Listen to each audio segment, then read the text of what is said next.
Selamat pagi, perkenalkan nama saya Willy Nathanael Sijabat, NRP saya 2072037. Lalu teman saya, Saya Matthew Julian dengan NRP 2072001.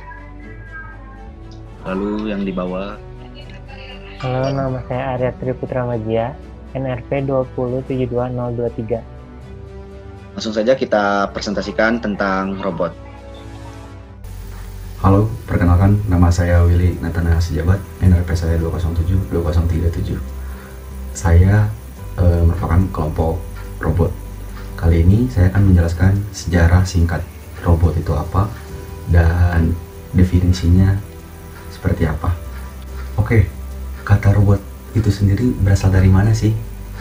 Untuk teman-teman sekalian, kata robot itu asal-muasalnya berasal dari kata robota.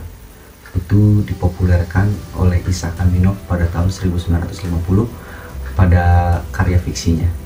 Nah, jadi sejarah robot itu pertama kali dikembangkan oleh Computer Aided Manufacturing International. Situ dijelaskan bahwa definisi robot itu, robot merupakan peralatan yang mampu berfungsi sama hal layaknya seperti manusia, atau peralatan yang berfungsi menggunakan intelijensi buatan yang mirip tentunya dengan manusia.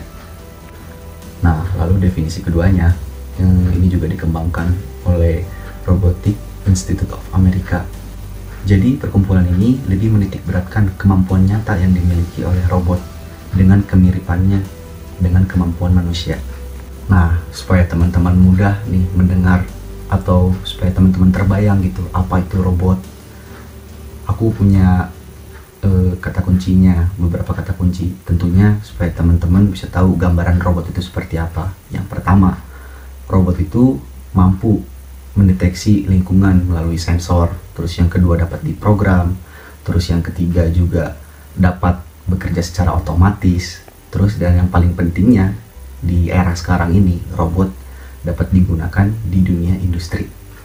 Nah, jadi teman-teman sekalian, bisa dibilang robot merupakan peralatan manipulator yang dapat tentunya diprogram untuk membantu kegiatan-kegiatan manusia seperti memindahkan barang, lalu memproduksi barang, ataupun untuk mengerjakan sesuatu yang tentunya dapat membantu aktivitas manusia.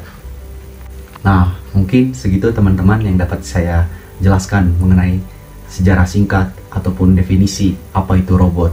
Saya yakin dan percaya kalau teman-teman semua pasti bisa memahami apa yang saya jelaskan. Semoga dapat bermanfaat untuk kedepannya. Terima kasih. Selanjutnya itu konstruksi atau macam-macam jenis robot. Terbagi menjadi 6. Yang pertama itu robot mobile. Robot yang didesain untuk dapat bergerak. Ciri khasnya itu mempunyai roda sehingga robot dapat berpindah dari satu titik ke titik yang lain. Dan yang kedua itu robot manipulator. Itu robot yang bekerja atau desain seperti tangan manusia. Biasanya digunakan sebagai alat supaya tidak ada kontak secara langsung. Digunakan pada bahan-bahan radioaktif. Dan yang ketiga, robot humanoid, yaitu robot yang didesain layaknya seperti manusia, mampu melakukan interaksi dengan peralatan atau lingkungan yang dibuat untuk manusia. Dan biasanya tujuannya itu untuk melakukan riset. Dan yang keempat yaitu robot jaringan.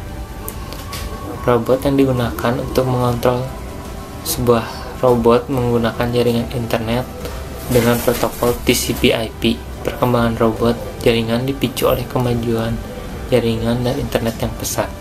Yang kelima itu cyborg, kependekan dari cybernetic organism, yaitu kombinasi antara manusia dengan robot. Yang keenam yaitu robot bedah, yaitu robot yang digunakan untuk kepentingan medis. Di antaranya itu untuk bedah, rehabilitasi, dan telepresence yang memungkinkan untuk berinteraksi dari jarak jauh. Terima kasih. Nah, lalu selanjutnya itu ada robot sekitar kita. Robot-robot yang ada di sekitar kita belum tentu membawa dampak negatif bagi kehidupan manusia. Nah, robot-robot itu juga dapat membantu pekerjaan hidup manusia sekarang. Seperti yang sedang ramai dikembangkan sekarang adalah AI atau Artificial Intelligence. Perusahaan besar seperti Google sedang gencar-gencarnya dalam mengembangkan AI. Secara umum, AI adalah kecerdasan buatan yang ditambahkan kepada suatu sistem yang dapat diatur oleh sang pembuatnya. Contoh AI yang kita sering gunakan. Pertama itu ada asisten virtual seperti Siri, Google Now, atau Cortana untuk mengenali suara dan mendapatkan informasi-informasi yang kita butuhkan. Terus ada layanan musik dan film daring, contohnya Spotify atau Netflix. Mereka itu merekomendasikan musik atau film sesuai dengan pilihan kita sebelumnya. Lalu ada pelayanan konsumen virtual, seperti e-commerce terkenal kayak Tokopedia, Bukalapak, dan situs belanja otomatis lainnya yang dapat memproses secara langsung pesanan-pesanan kita. Lalu ada iklan produk daring atau iklan-iklan yang sering muncul di website gitu ya. Nah, itu tuh sama seperti layanan musik gitu ya, yang merekomendasikan apa yang kita cari sebelumnya. Sekian presentasi dari kami. Terima kasih.